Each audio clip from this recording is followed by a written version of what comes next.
Lucas. Pai, em nome de Jesus, nós agradecemos pela vida do Lucas, Jesus. Obrigado, Jesus, porque o Senhor nos dá, Senhor, homens segundo o teu coração, Senhor, homens que amam a tua palavra, que se dedicam, se empenham, gastam tempo, horas, dias, Deus, naquilo que é santo, naquilo que o Senhor nos dá, Senhor. Obrigado, Senhor. Nós oramos que o Senhor dê, Deus, a palavra revelada ao Lucas, Jesus. Venha nos alimentar, Senhor, com a comida do céu, com o pão vivo, com a água viva, Senhor. Sacia o nosso interior, o nosso homem espiritual, Jesus. Seja saciado, Jesus, pelo poder da tua palavra, Jesus. Em nome de Jesus. Amém? Boa noite, irmãos. Deixa eu me ajeitar aqui.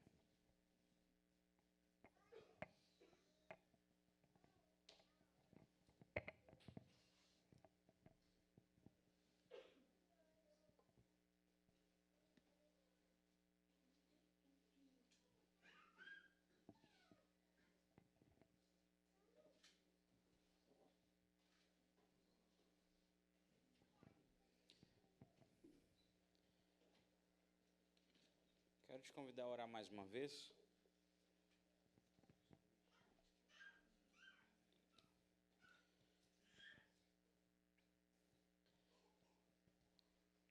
Como já foi falado, nós estamos fechando o ciclo de Pentecostes. E, como eu já disse algumas outras vezes também, sinto que por muito tempo a gente deixou de lado esse tempo de falar sobre a pessoa do Espírito Santo, falar sobre esse tempo precioso que é o derramamento do Espírito Santo sobre a igreja. E a igreja ela tem o seu início exatamente em Atos 2, do jeito como a gente entende igreja. E a gente deixar esse tempo ao longo do ano, né, sendo deixado de lado, eu acredito que não é bom.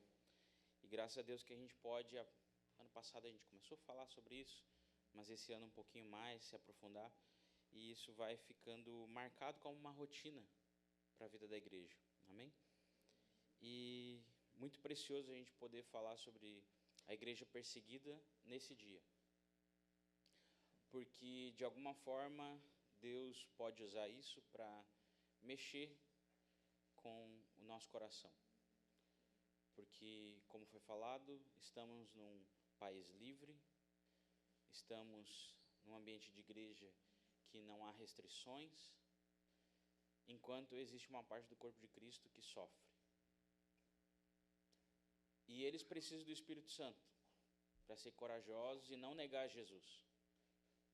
E nós precisamos do Espírito Santo para ter o coração aquecido, para não negarmos Jesus com outros amores nesse mundo que a gente tem todos os dias. Então, eles não são melhores do que nós não somos melhores do que eles, mas precisamos entender que somos parte do mesmo corpo e precisamos ter um coração queimando por Jesus, assim como eles, não diferente, amém?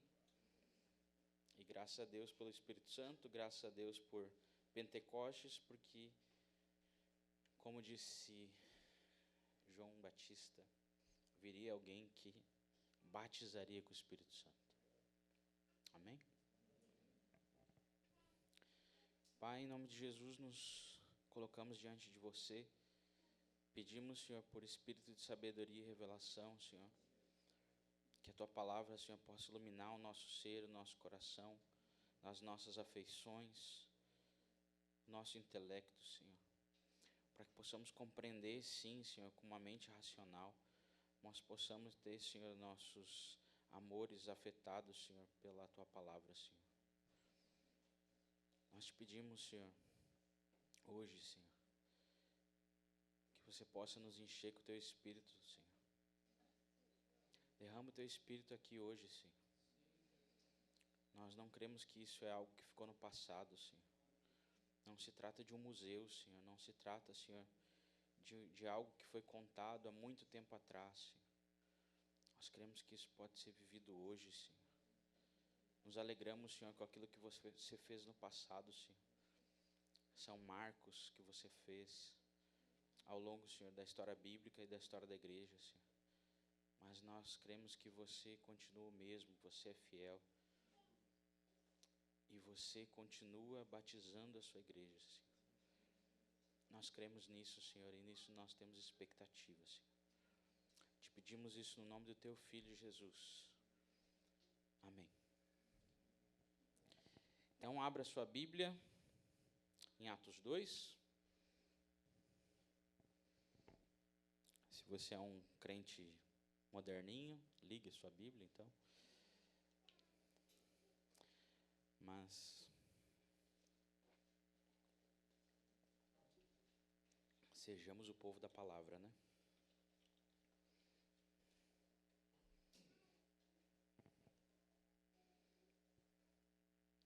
Nós vamos ler o texto hoje de Atos 2, do 1 ao 16. Vai ser uma leitura quebrada. E a gente vai passear por alguns outros textos. Mas o foco é exatamente o dia de Pentecostes. Todos abriram a Bíblia aí? Amém? Então, Atos 2, a partir do verso 1. Chegando o dia de Pentecostes, estavam todos reunidos num só lugar. De repente veio do céu um som, como de um vento muito forte, e encheu toda a casa na qual estavam assentados. E viram o que parecia línguas de fogo, que se separavam e pousaram sobre cada um deles.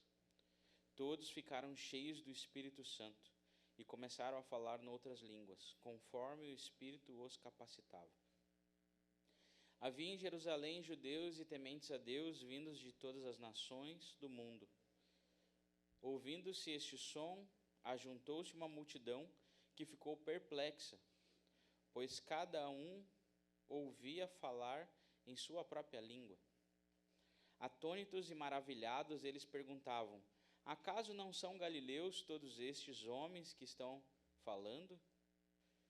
Então, como os ouvimos cada um de nós em nossa própria língua materna?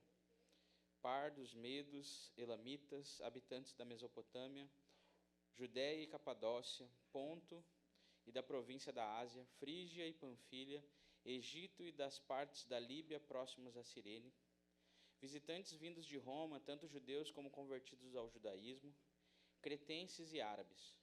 Nós os ouvimos declarar as maravilhas de Deus em nossa própria língua.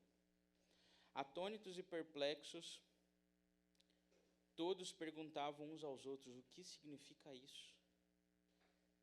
Alguns, todavia, zombavam deles e diziam: eles beberam vinho demais. Então Pedro levantou-se com os 11 e em alta voz dirigiu-se à multidão: homens da Judéia, e todos os que vivem em Jerusalém, deixe-me explicar-lhes isto. Ouçam com atenção. Estes homens não estão bêbados, como vocês supõem. Ainda são 9 horas da manhã. Pelo contrário, isso é o que foi predito pelo profeta Joel. Até aqui a palavra do Senhor. Pois bem, antes de a gente ir para o texto, eu acho que aqui todo mundo já sabe, mas não custa falar, que a festa de Pentecostes, também chamada de Festa das Semanas, e o meu esboço sumiu, ocorreu exatamente 50 dias após a festa da Páscoa, quando Jesus foi morto e ressuscitou. Então, durante esse tempo, esse período aí de 50 dias, um pouquinho menos, Jesus foi crucificado exatamente na festa da Páscoa, sepultado exatamente na festa de Pães Ázimos e ressuscitou exatamente na festa de Primícias. Então, tudo isso aconteceu exatamente naquela primeira grande festa chamada Páscoa, mas que dentro tinham 3 festas. Ficou com os discípulos durante 40 dias ensinando coisas referentes ao reino, o reino que viria, e depois ele subiu para o céu, à vista de todos. E nesse contexto, ele delegou a autoridade, então, para que eles anunciassem o evangelho do reino, e Jesus concedeu poder para eles demonstrarem sinais sobrenaturais, sinais que apontariam para esse reino futuro. E isso ia confirmar, então, tanto a mensagem deles quanto a autoridade de Jesus. Até aí tudo bem? Então estamos fazendo aquele resumão aqui, para ninguém ficar perdido. Ou seja, a mensagem e os sinais iam comprovar que Jesus era quem ele dizia que era.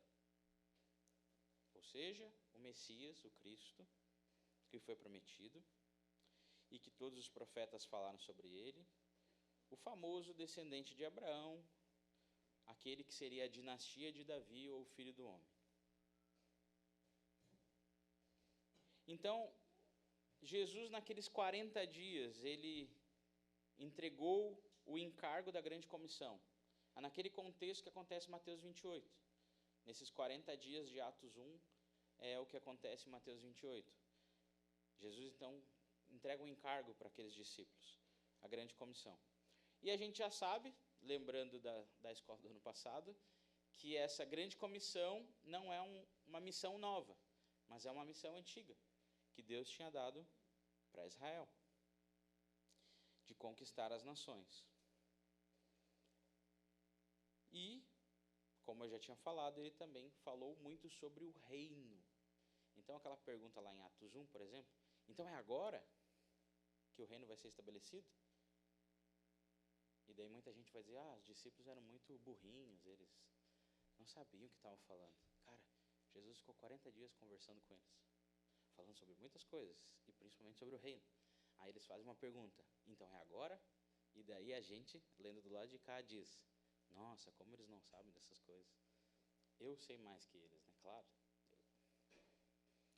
Então, Jesus falou muito sobre o reino, mas também entregou e trouxe um encargo de autoridade para que eles pregassem o evangelho.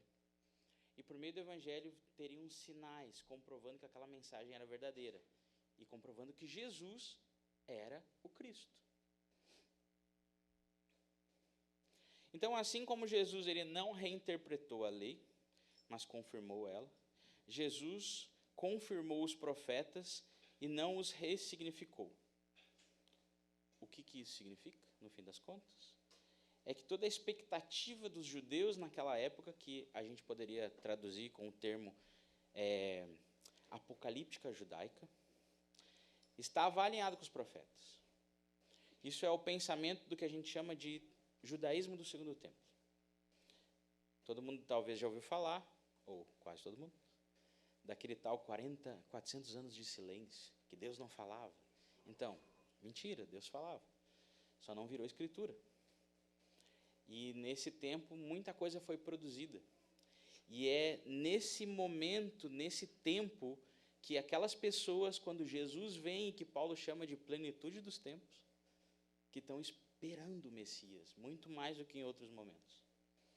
Então, a expectativa que existia naquele tempo, naquela época, era real, e eles estavam alinhados às Escrituras. Óbvio que tinha alguns um pouco mais para um lado, outros mais para o outro, mas existia uma expectativa correta. Pois bem, voltamos para Atos 2. Qual que é o cenário de Atos 2? Jerusalém está lotada. Alguns falam que ela poderia ter 10 vezes mais a quantidade de gente da época, porque vinha gente do mundo todo. E exatamente nessa festa de Pentecostes. Se a gente lembrar lá de Levíticos 23, recita as 3 festas e fala que todos deveriam, ou pelo menos os homens, deveriam ir 3 vezes ao ano para Jerusalém para cumprir a celebração dessas festas. Então, muita gente estava no período da Páscoa, quando Jesus foi crucificado, e talvez permaneceram ainda até a festa de Pentecostes, porque era muito próximo, 50 dias. Então, essas pessoas que estão ali, mesmo que não são residentes de Jerusalém, mas vieram de outros países, eles ouviram quem era Jesus. Eles sabiam sobre o assunto Jesus de Nazaré. Então, só lembrando um pouco ainda sobre Pentecostes, ou melhor, sobre as festas. Elas tinham, a gente poderia colocar como 3 propósitos. Um primeiro, organizar o calendário de Israel. Então, o calendário de Israel era organizado pelas festas. E isso eles organizavam também o ciclo agrícola deles, ok? Então, conforme tinha a questão de plantio, de colheita, era organizado por conta dessas 3 grandes festas. Mas também ali estava descrito aquilo que Deus fez dentro da história da redenção, ou como Deus salvou Israel. Então, a Páscoa tinha um sentido agrícola, mas também lembrava que eles foram libertos do Egito. Pentecostes lembrava também da parte das primeiras colheitas, mas também lembrava eles de que Deus encontrou com eles no Sinai. E assim sucessivamente. E a terceira característica, o propósito das festas, era também que existia um calendário profético e apontava para uma salvação futura de Israel. Isso nem sempre ficava tão claro para todos, mas os profetas entendiam isso. Então, Jerusalém tomada de gente, tinha judeus e prosélitos ou discípulos, pessoas que eram gentios e se tornaram judeus, de todas as nações conhecidas, estavam ali, naquele lugar.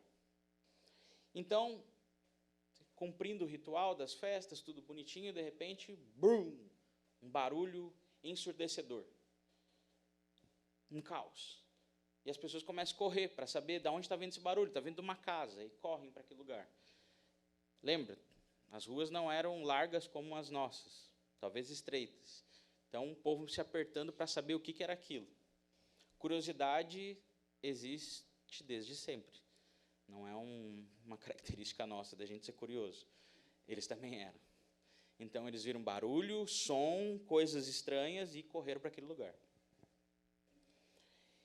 E, para aqueles que estavam dentro daquele lugar, daquela sala, eles descreveram como um ambiente de fogo, vozes, sons, trovões, línguas de fogo.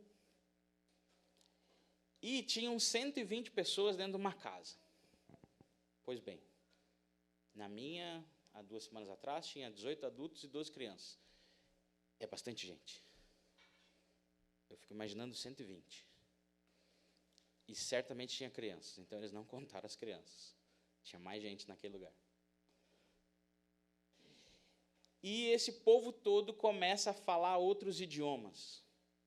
Uma confusão. A multidão corre para ver o que está acontecendo. Uns ficam admirados, outros ficam zombando. E eu não falei por acaso essa palavra confusão, porque muitos teólogos eles fazem um paralelo de Atos 2 com Gênesis 11. Mas não no sentido de ser algo parecido, mas exatamente ter características parecidas, mas que apontam para um outro lado, ou, no caso, uma reversão daquilo que aconteceu em Gênesis 11. Muito obrigado. Eu estou derretendo, como de costume.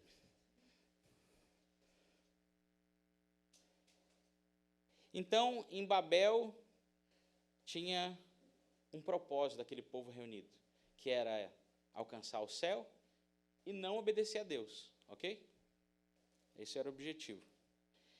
Lá eles falaram uma só língua, mas veio confusão e eles começaram a falar um monte de língua diferente e acabou o propósito deles. Em Jerusalém, os homens se juntaram para adorar a Deus de várias nações. Perceba o contraste. E cada um deles falava em línguas diferentes. Mas Deus desceu, e não eles tentaram subir, Deus desceu e falou na língua de cada um. E falou sobre as grandezas, ou seja, anunciou as boas novas, o Evangelho. Declarou quem Deus era, na sua própria língua. E ainda assim, teve confusão. Então, ou seja, Deus gosta de confusão. Vai ficar estranho isso, mas Vai dar certo no final.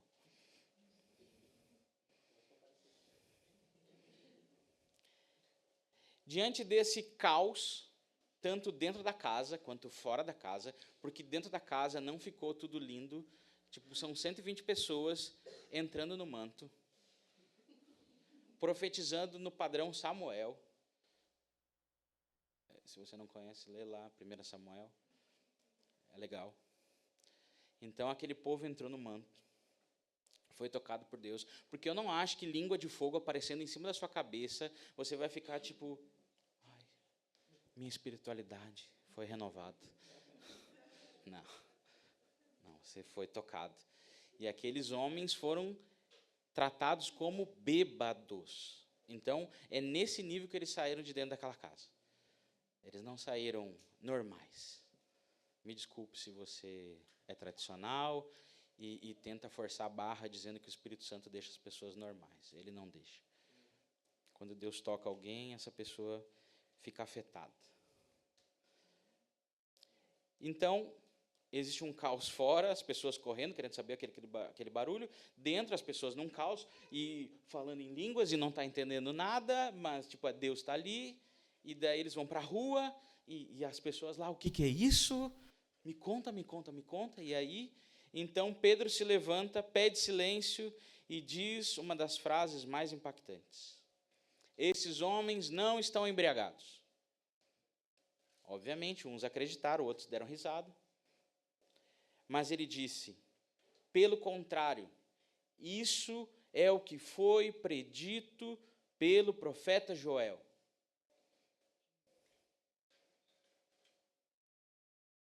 E a pergunta é, o que foi predito pelo profeta Joel? Eu não li, né, porque a gente parou em Atos 2,16. E é de propósito.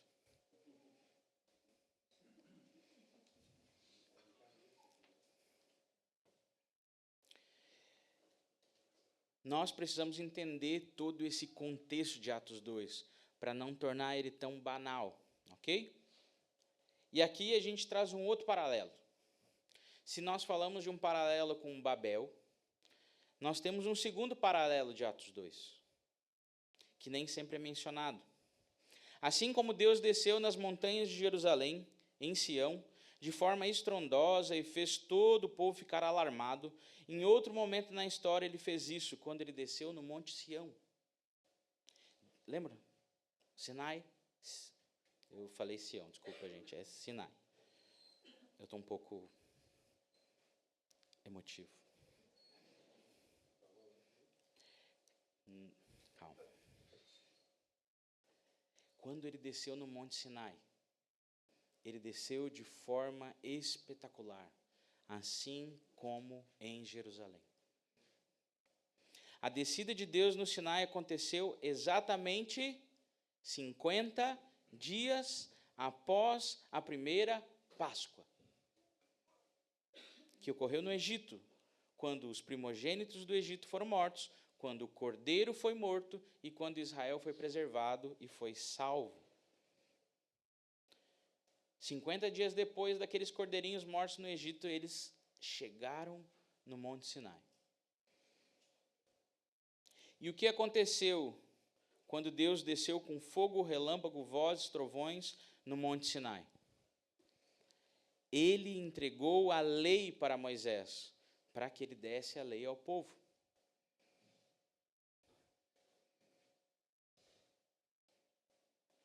E aqui começamos a abrir um pouco essa história para entender o problema que tem por trás da entrega da lei, ou o que Deus quer resolver com a entrega da lei. Se você for um pouco mais atento, ou já ouviu as pregações mais antigas, você vai lembrar dessas coisas. Não é nada novo, não vou trazer um mistério diferente. Não se preocupe, está na Bíblia.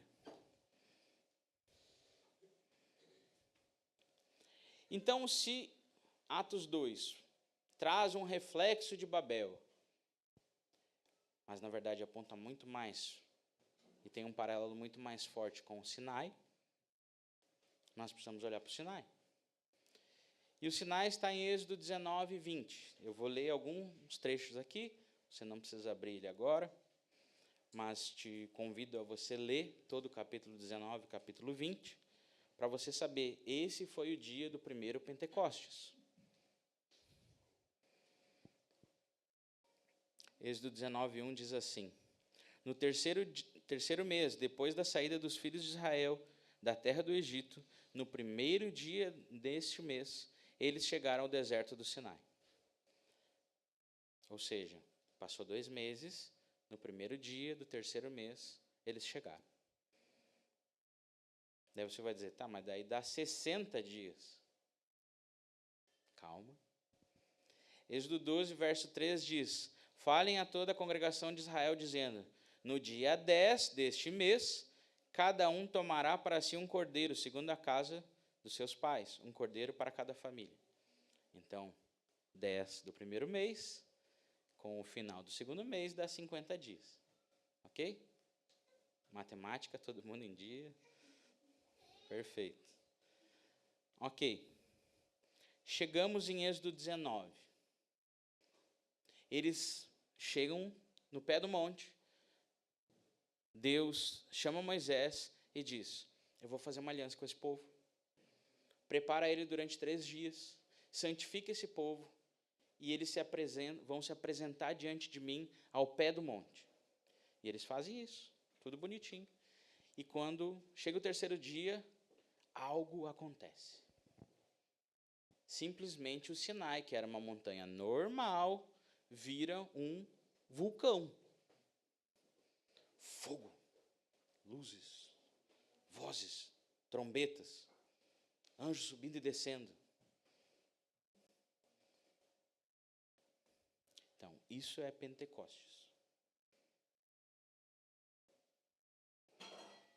E aí Moisés sobe, Deus começa a dizer todos os detalhes de como esse povo deveria agir, mas principalmente ele lembra: eu sou o Deus que te tirou do Egito. Eu te salvei. E por isso eu vou te dar uma lei, vou te dar mandamentos. Para quê? Para que eu possa habitar no meio de vocês. E vocês vão guardar esses mandamentos. E Moisés desce, conversa com o povo, e o povo diz: faremos tudo que o Senhor mandar. Super empolgados. Pois bem.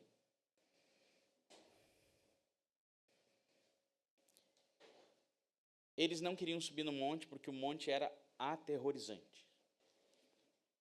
E Moisés se torna esse mediador desse primeiro pacto. Ele desce do monte, mata uns bichinhos, joga sangue na galera. Ele declara aquela frase: este é o sangue da aliança que Deus fez com vocês. Deus comprou vocês, Deus resgatou vocês. Vocês são propriedade particular. Deus diz para eles: vocês vão ser para mim um povo sacerdotal.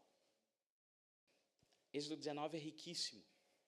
E é exatamente esse momento onde Deus declara que eles serão uma nação sacerdotal. Deus faz uma aliança com eles e promete para eles que, se eles guardarem o mandamento, Deus vai habitar no meio deles. Ok. Isso aconteceu aproximadamente 1500 anos antes da primeira vinda de Jesus, ok? E quando a gente olha para o Sinai, tendo Atos 2 sempre em mente, então você precisa manter Atos 2 aí, a gente percebe, então, questões parecidas, né?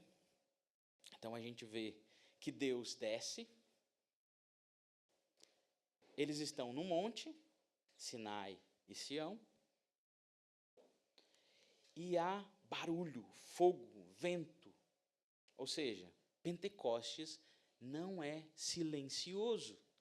Ou seja, o caos está em Pentecostes.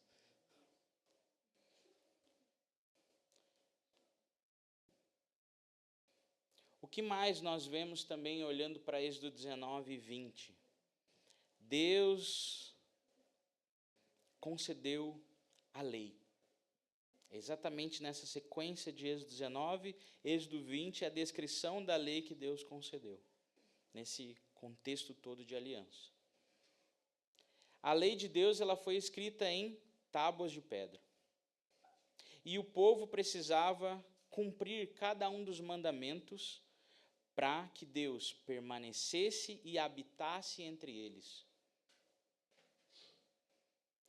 Só que a gente vai descobrir ao longo da história de Êxodo que eles não tinham poder suficiente para guardar essa lei. Mesmo eles tendo dito que eles fariam tudo o que o Senhor pediu, no fim, o resultado foi trágico. E bastou Moisés ficar 40 dias com Deus, eles construíram o bezerro de ouro.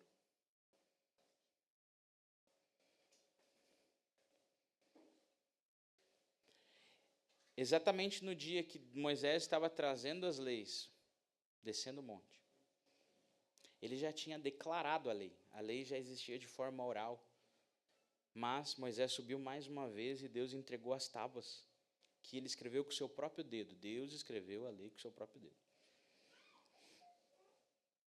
Foi exatamente o dia que o povo estava na festança do bezerro. E Êxodo 32, 28 vai dizer que aproximadamente 3.000 homens morreram. E nós chegamos na conclusão que Paulo chega em Romanos 5:20. Quando nós olhamos para o cenário de Êxodo, nós concluímos o mesmo que Paulo, ou deveríamos concluir. Paulo diz lá em Romanos 5:20, a lei foi introduzida para que a transgressão fosse ressaltada. Enquanto não tinha a placa de 80 por hora, não ultrapasse, eles não estavam ultrapassando. Mas conforme vinha chegando a placa, eles ultrapassaram.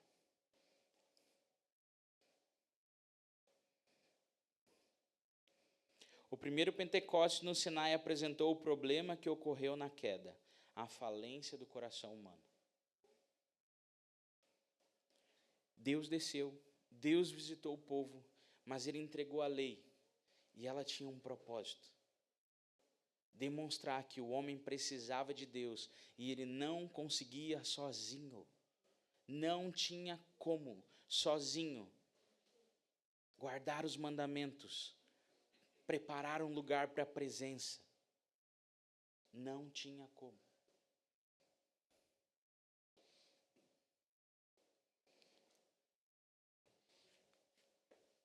E aqui nós começamos a olhar para aquilo que os profetas vão chamar de a promessa da nova aliança. Se a primeira aliança, ela não é ruim, mas ela demonstra quem somos, quem o povo era. Pecadores que não conseguem cumprir os mandamentos de Deus, e se Deus decidisse andar no nosso meio, seríamos mortos, como 3.000 foram. Deus não foi pego de surpresa, irmãos. Isso eu preciso te falar. Deus não fez tudo o que ele fez no Sinai, cumprindo as promessas que ele fez para Abraão, resgatando Israel. Ele não foi pego de surpresa. Essa promessa da nova aliança, ela percorria as Escrituras, inclusive antes do pacto do Sinai. Mesmo diante do fracasso de Israel em guardar a lei e cumprir a missão, Deus já havia indicado que a promessa se cumpriria por meio de um descendente. Lá em Gênesis 22, 17. Quando Abraão vai sacrificar o seu filho Isaque. Deus promete que um descendente cumpriria tudo. E os profetas anunciaram que uma nova aliança já fazia parte do plano de Deus. Isaías 59, 21, Isaías 61, 8. Pelo menos são 2 textos que apontam para isso. Essa nova aliança estava totalmente ligada ao primeiro pacto no Sinai com Israel, que a gente leu aqui, ou pelo menos eu falei sobre ele, de Êxodo 19, 20. E a aliança que Deus tinha com os patriarcas, Abraão, Isaque e Jacó. Vamos pegar aqui Gênesis 12 como base, né? A primeira promessa. Mas essa esperança de uma aliança eterna, ela permeava as Escrituras. E ela apontava para essa história da redenção de Deus. Você pensa que Adão e Eva pecaram lá no Éden. Depois, todo o caos que tem no dilúvio, você acha que Deus se enganou? Ao descer no Sinai, entregar a lei e dizer, nossa, eu achei que com eles ia ser diferente. Puxa vida, acreditei de novo. Eu tenho um coração mole, eu amo demais, amei esse povo, me enganaram. Você acha que Deus foi pego assim?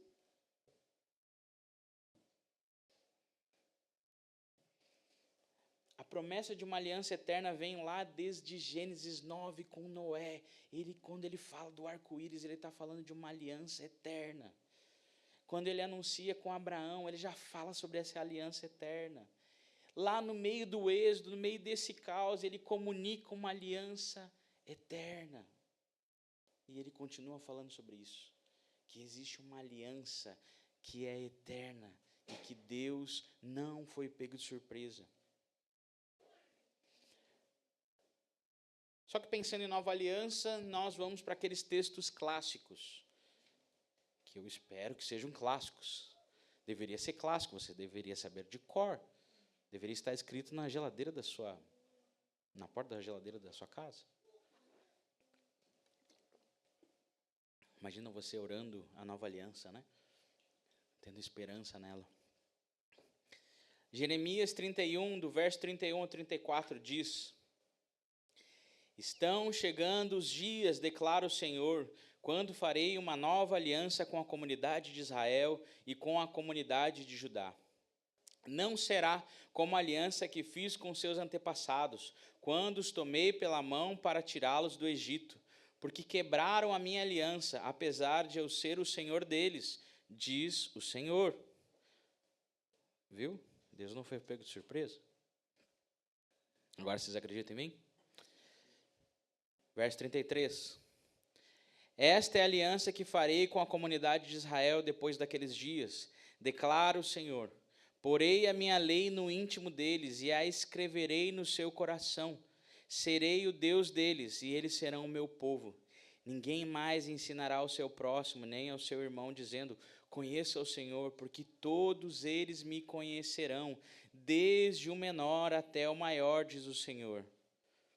Porque eu lhes perdoarei a maldade e não me lembrarei mais dos seus pecados. Acho que é um bom texto para a gente ter anotado na nossa geladeira, no nosso diário, no nosso agenda, sei lá, no celular pode ser.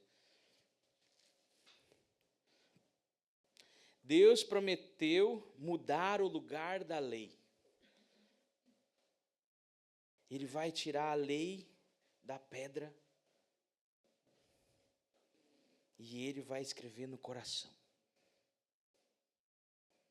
A lei sai das tábuas e vai para a mente, para o coração, para os afetos.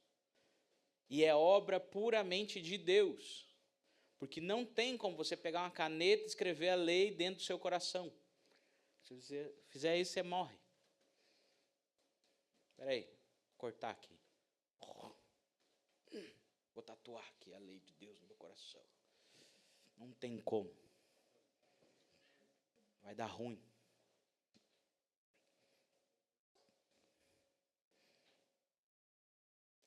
Ezequiel 36, 26 e 28. Gente, não trouxe nenhum texto diferente do que foi falado nos últimos domingos. Ok? Ezequiel 36, verso 26 ao 28. Darei a vocês um coração novo e porei um espírito novo em vocês. Tirarei de vocês o coração de pedra e lhes darei um coração de carne.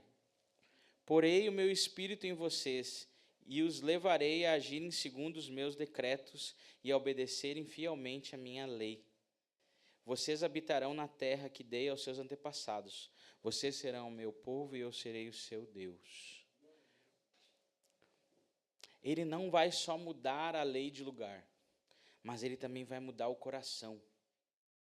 Sai o coração de pedra, entra o coração de carne. E diz que ele vai colocar o Espírito dentro de nós, dentro do seu povo. Deus não só muda o lugar da lei, mas muda o coração e concede um coração sensível à vontade de Deus. Ao mudar a lei de lugar e ao mudar o coração do povo, permite que Deus possa cumprir o seu objetivo, que era habitar com o seu povo. Mas ele não vai só habitar perto, ele vai habitar dentro. E agora sim, então, eles podem ser o seu povo e ele ser o seu Deus. Só que a pergunta é, eu falei de Êxodo, eu falei de Ezequiel, eu falei de Jeremias, eu falei de um monte de coisa. Mas por que o Pedro cita Joel? Ele está na festa de Pentecostes. Levíticos 23. Êxodo 19. Nova aliança. Lei no coração. Ezequiel. Jeremias. Por que ele fala de Joel? Que Bíblia ele estava lendo?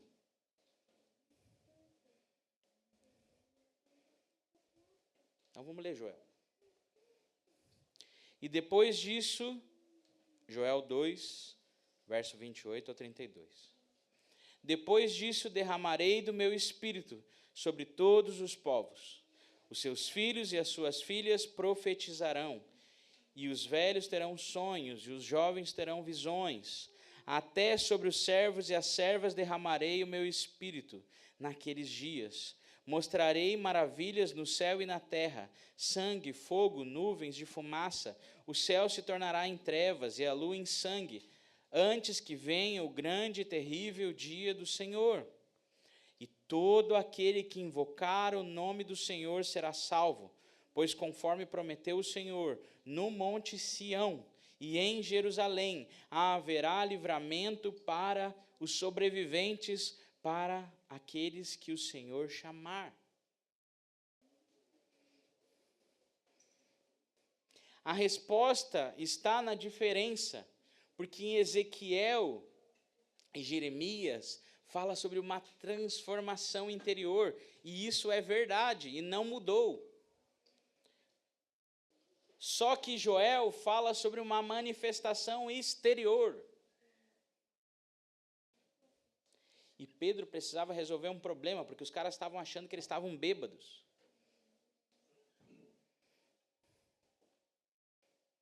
Então, ele vai explicar o fenômeno, o que está acontecendo. Não tinha como aquela multidão em Jerusalém saber que os corações foram transformados, que a lei foi escrita no coração. Tinha raio-x, fazer um raio-x aqui, ver lei. Não. O que atraiu a multidão foi exatamente os fenômenos, os sons, o que eles estavam vendo, aquele caos. Som, fogo. Gente mal instruída falando em diversas línguas, porque os galileus eram gente de segunda categoria.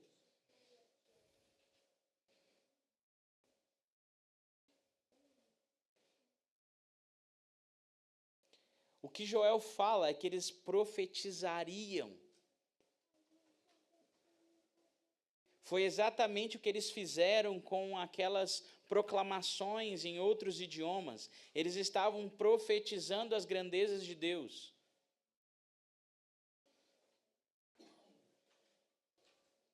E qual lugar expressou fogo, trovões, barulho, caos? O Sinai. Joel é aquele que conecta o Sinai e que vai fazer sentido em Atos, porque ele fala que aquilo ia acontecer aonde? Em Jerusalém. Ele diz, um novo Sinai vai acontecer, mas não no Sinai, agora em Jerusalém, agora em Sião.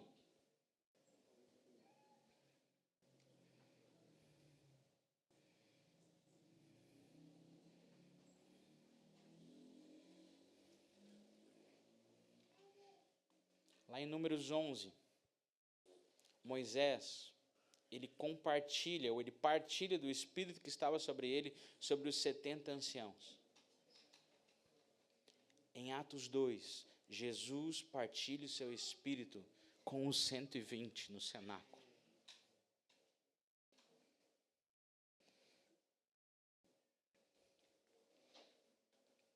Então, usar Joel é conectar a referência daquilo que Deus fez no primeiro Pentecostes, mas sabendo que não seria igual, seria diferente, porque tinha a ver com as promessas de Ezequiel, de Jeremias, tinha a ver com o interior.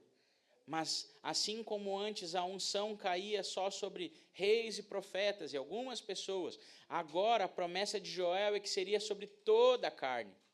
Então aquilo que aconteceu com Moisés e com os 70, aconteceria com todos que invocassem o nome do Senhor.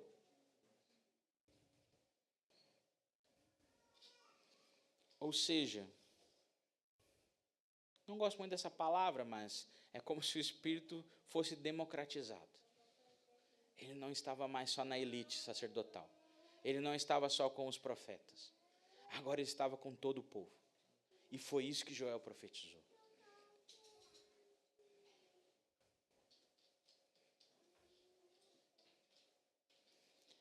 E na sua fala, Pedro tem muito claro o tempo presente e a era futura. E ele entende que o derramar desse Espírito é o preparar do povo para a chegada do dia do Senhor. Ou seja, aquilo que Jesus fez na cruz, na sua ressurreição, derramando o seu Espírito, era a capacitação para proclamar e preparar o povo para o dia do Senhor. E é exatamente isso que ele vai fazendo no transcorrer de Atos 2. Ele começa a parar de falar sobre Joel e ele começa a falar sobre Jesus. E ele fica a pregação toda apontando para a realidade de que Jesus é o Cristo. Mas por que ele faz isso? Porque Jesus é o mediador da aliança. Ou seja, se houve um Moisés no Sinai, que recebeu a lei e que compartilhou o seu espírito com os anciãos, agora existe Jesus de Nazaré, o mediador da nova aliança, que batiza com o Espírito Santo. É exatamente isso que João Batista entende, e ele vai nos dizer em Mateus 3, do verso 11 ao 17.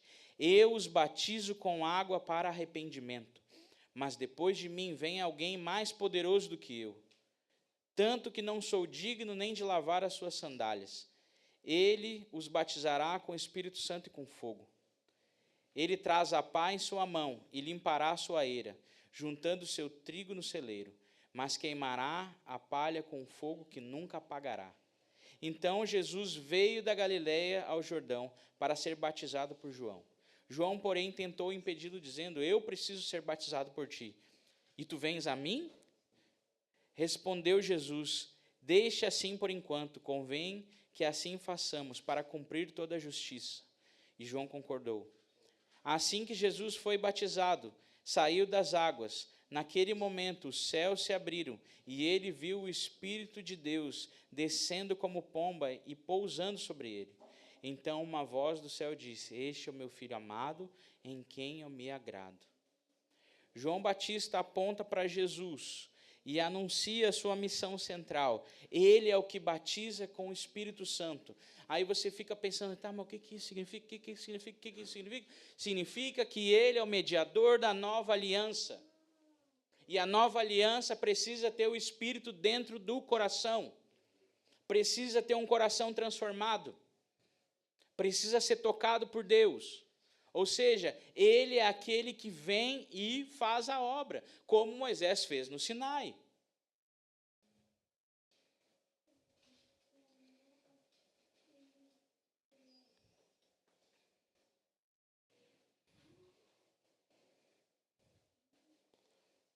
descrição de Mateus, ali de João Batista, em Mateus 3, ela casa muito bem com Joel 2. Porque ali fala sobre aquele que batiza, mas também aquele que vem com juízo. E no final de Joel ele diz, todo aquele que invocar o nome do Senhor será salvo. Existe ali uma dinâmica em derramar o Espírito sobre o povo, vir com juízo e salvação. E João Batista está dizendo isso. Está vindo aquele que vai batizar com o Espírito. Ele está apontando tranquilamente para Joel. E ele está falando também, neles, na sua mão está a pá. E ele vai recolher e também vai lançar no fogo. Ele está falando do juízo, mas também está falando de salvação.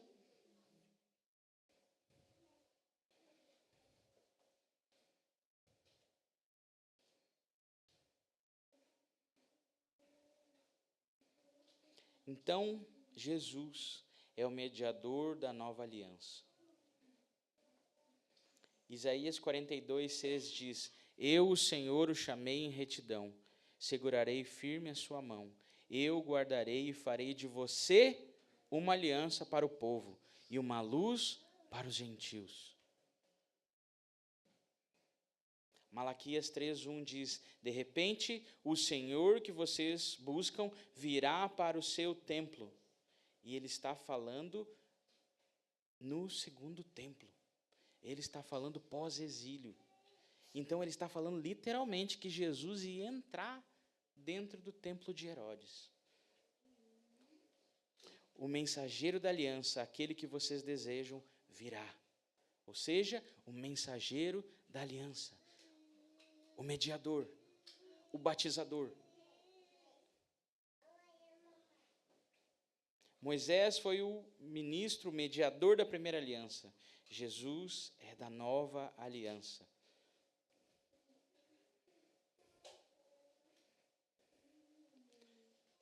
Isaías é o profeta que mais vai falar sobre isso, de que ele receberia o Espírito. E talvez o texto mais clássico que, inclusive, Jesus recita em Mateus 4, após ser batizado, é Isaías 61:1. O Espírito do soberano Senhor está sobre mim, porque o Senhor me ungiu para proclamar as boas novas e o ano aceitável do Senhor. Isaías fala que o Messias seria ungido. E, ao ser batizado, Jesus recebe o Espírito Santo e permanece sobre ele. Você consegue ver algumas conexões ou está muito confuso? Está difícil? Está ruim?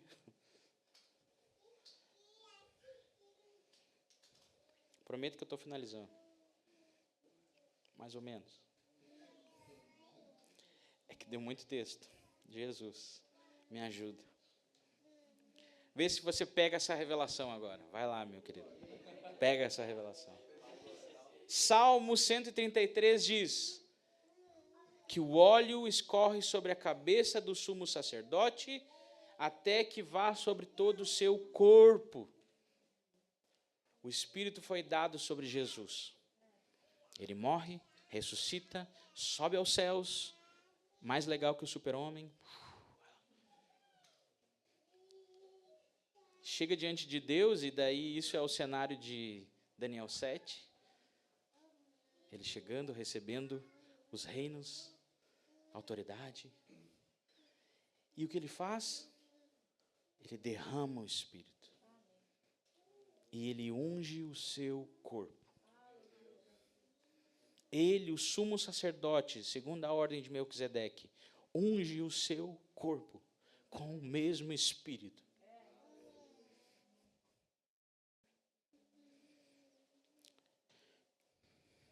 Jesus é o cabeça, ele recebe o Espírito Santo sem medida. E após a sua ascensão, ele derrama o óleo sobre o seu corpo, no dia de Pentecostes.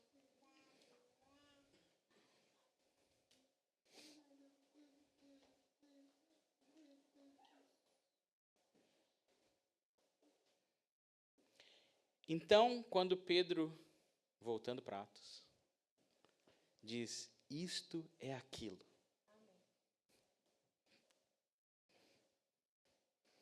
Ele está mostrando como o Sinai está ligado àquele dia. Mas o tempo se passou, são 1500 anos. Eu esqueço as coisas de um dia para o outro. Eu imagino que em 1500 anos a gente possa esquecer as coisas. Talvez a gente possa morrer, né, também. Né, tem que passar para o filho, para o neto, para o bisneto. Então vem um profeta, 1000 anos depois do Sinai, lembrando que existe uma promessa antiga, que Deus derramaria o Espírito e viria com poder. Isso é Joel.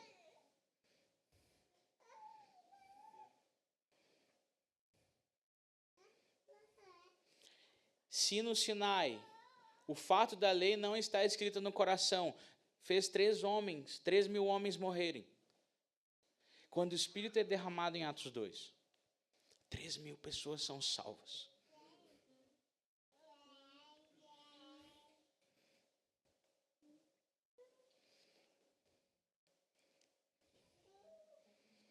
Certamente eles estavam felizes quando eles pensaram assim: sobre toda a carne o Espírito vai ser derramado. Tinha judeus de todas as nações reunidos ali em Atos 2, mas passa-se um tempo e Pedro descobre que esse toda a carne não era só para os judeus, também era para os gentios. Porque ele está pregando a mesma mensagem na casa de Cornélio em Atos 10, e o Espírito cai. Jesus continua batizando.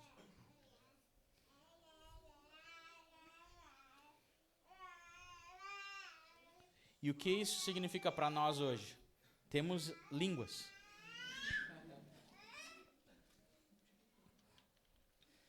E o que tudo isso significa para nós hoje? E aí? E aí?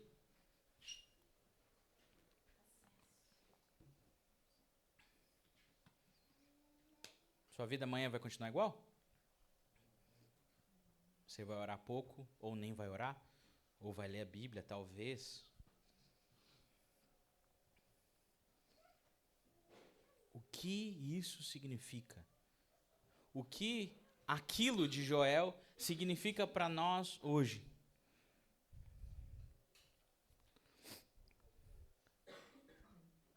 Eu já nem sei onde eu seco aqui mais.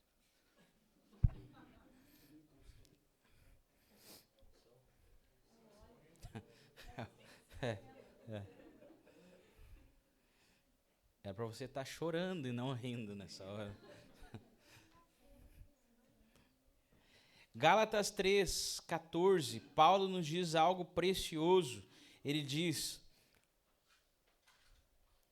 que em Cristo Jesus a bênção de Abraão chegou também aos gentios. E como essa bênção chegou? Quando eles receberam a promessa do Espírito pela fé.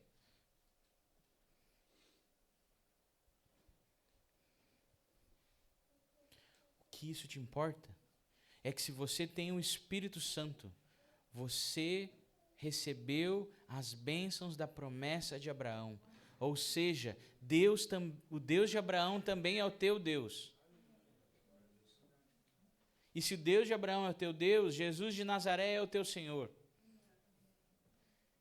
E foi Ele que te batizou, não foi você, não foi outro. Então isso deveria ser um marco para você, saber, Deus me salvou. Então aquilo que Ele falou há muito tempo atrás, que Ele abençoaria as famílias da terra, quando Ele batiza uma pessoa com o Espírito, é Deus cumprindo a promessa que Ele fez a Abraão.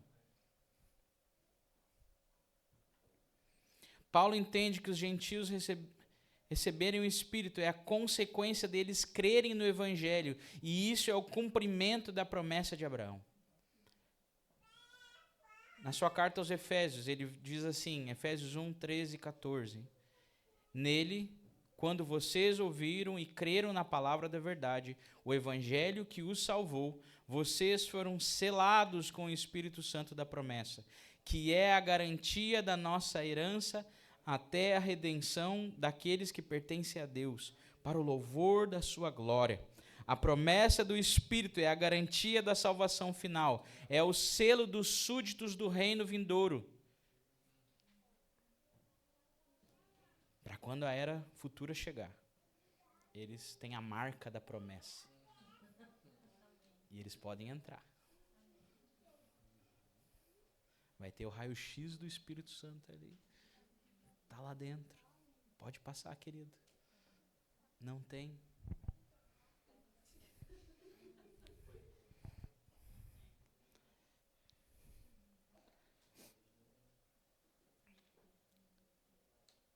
Mas vamos falar sério agora.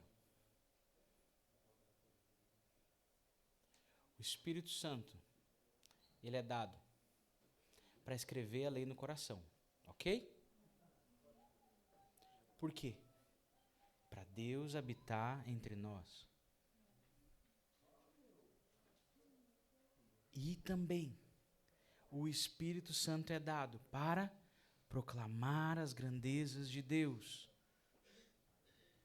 Nós ficarmos com o Espírito dentro de nós, retendo Ele para nós, e termos a presença, curtir a presença, e todo esse negócio da presença, é legal até um pouco, porque tem um propósito. Deus não quer só habitar dentro aqui, por meio do Espírito. Tem toda uma história que Ele quer resolver. Ele quer que Jesus volte, o Pai quer descer com a cidade celestial. Então, assim, o Espírito dentro de você não é só para agora, querido. Tem muita coisa.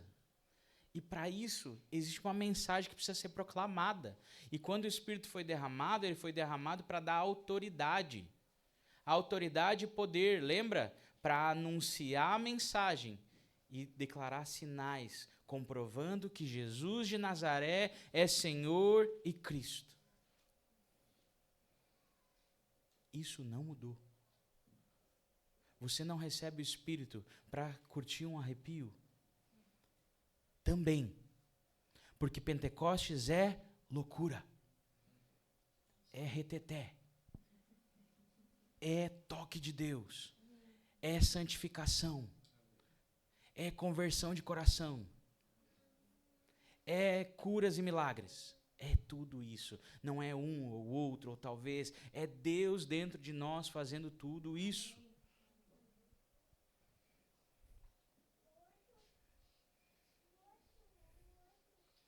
Nós não operamos mais na antiga aliança. O Espírito de Deus opera dentro de nós. A santidade cristã é fruto do Espírito e não um peso da lei. O Espírito em nós quer gerar em nós o fruto do Espírito. Gálatas 5 é no singular, fruto do Espírito. Quando o Espírito veio sobre Maria, gerou um fruto. Sabe qual é o fruto do Espírito? É Jesus em você. É Jesus sendo gerado em você. A paciência, o domínio próprio, tudo isso, é Jesus sendo gerado em você.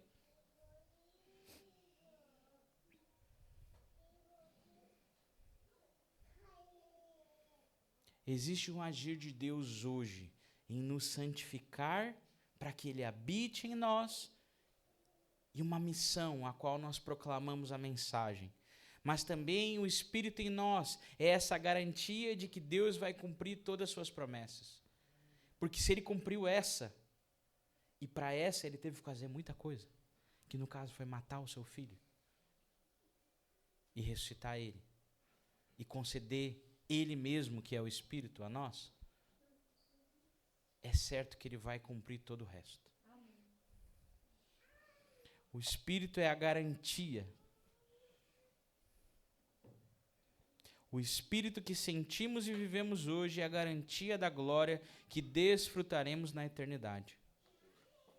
Deus fechou já o negócio, está certo. Ele não volta atrás. A aliança não é quebrada.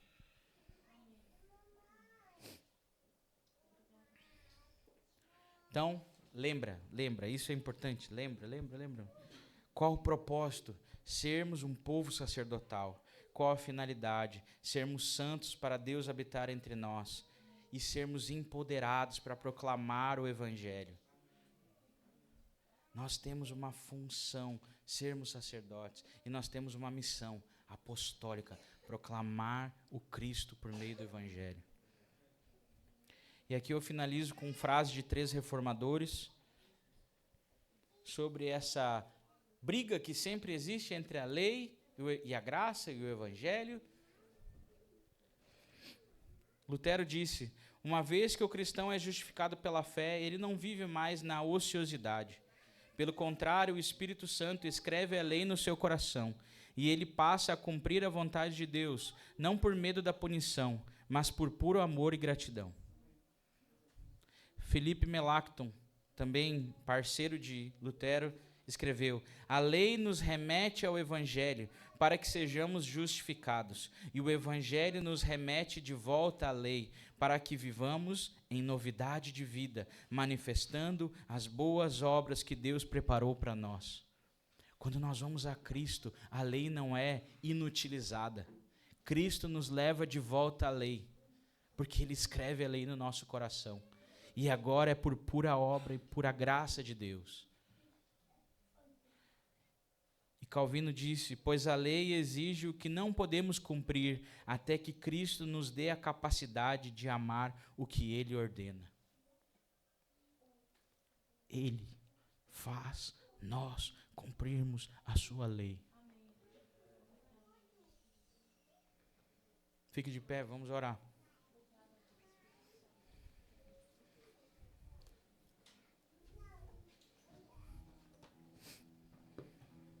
Eu não sei o que você precisa hoje, eu não sei se você precisa de santidade, eu não sei se você precisa de cura, eu não sei se você precisa de um toque de Deus, porque sua fé está fria, eu não sei.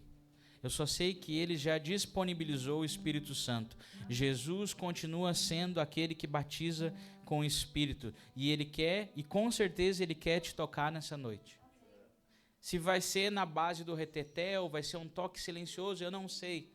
Porque Ele faz dos 2, dos 3, dos 5, dos 10 jeitos. Não importa, é o jeito dele. Se Ele tiver te tocar de uma forma diferente, Ele vai fazer. Mas que a gente possa, nesse fim de ciclo de Pentecostes, não sair daqui iguais, que a gente não fique do tipo, que legal, estamos fazendo calendário litúrgico, que lindo, que maravilhoso. Passou. Que a gente possa experimentar os ciclos a cada tempo, a cada ano, e que Deus possa renovar em nós aquilo que Ele quer comunicar em cada ciclo, em cada momento. Então, se estamos falando de Pentecostes, estamos falando de uma lei escrita no coração. Estamos falando de um Espírito habitando dentro. Se você tem se sentido vazio, se você tem se sentido fraco, peça a Ele que Ele te encha nessa noite. Se você tem percebido que você não tem agradado a Deus com a sua vontade, se você não tem seguido a lei de Deus por meio da graça, peça que Ele opere no seu coração isso hoje. Se você precisa de cura, de uma oração, não sei, só não fique parado. Não fique parado. Vamos buscar o Senhor nessa noite. O que Joel nos promete é que aquele que invoca o nome do Senhor será salvo. E salvo não tem a ver só com salvação no sentido do fim dessa era, de não cairmos em juízo. Ele pode nos salvar hoje do nosso vazio. Ele pode nos salvar hoje de toda a nossa inutilidade. Se você quer receber oração, você pode vir à frente, mas eu sugiro que nós possamos orar uns pelos outros, porque havia 120 num cenáculo. E Deus encontrou com todos, porque o Espírito é para todos, não é só para alguns, não é mais só para os sacerdotes, os profetas, é para todos. Jesus continua o mesmo e Ele batiza com o Espírito. Ele é o mediador da nova aliança. Ele disse isso quando pegou o cálice: este é o sangue da nova aliança que eu faço com vocês. Toda sexta-feira nós tomamos a ceia e lembramos isso. Então lembra, se Ele é o mediador e você tem recebido da nova aliança por meio do pão e do cálice, Ele também quer te tocar com o Espírito. Pai, em nome de Jesus, nós nos colocamos diante de você. Reconhecemos o nosso vazio, Senhor. Reconhecemos, Senhor, que sem você não somos nada, Senhor. Ó Senhor, nós, sem a sua presença,